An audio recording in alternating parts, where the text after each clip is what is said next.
Sem, gledajte, napisala tole, da želim, da se sodi po pravu. Torej pravilno, ne krivo. Pravo sodje, je rekel gospod doktor Klemen Jaklič. In zakaj smatram, da je bilo do zdaj krivo? Zaradi tega, poglejte, če nimaš dokazov...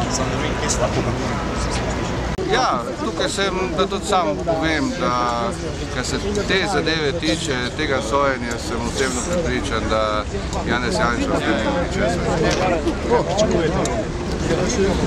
tukaj sem črnogled, osebno sem zelo črnogled, ker bojim se, da naša sodišča nimajo toliko modrosti, da bi odločali na osnovu dokazov, pa so vedno opozarjajo še neke igre, ki je nažalost v Sloveniji preveč.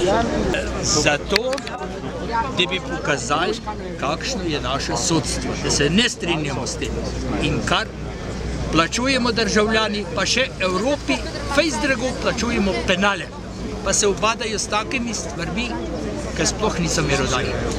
Torej mi imamo sodnike, ki so sodili ljudem, ki so bežali z rajskega komunizma v gnil kapitalizem.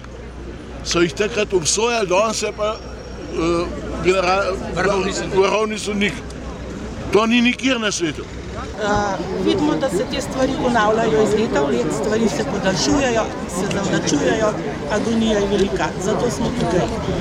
Hvala, ker ste prišli.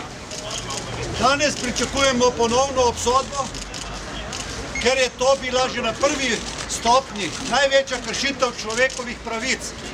In danes se bo zgodila ponovno. Slovenci, zbudite se!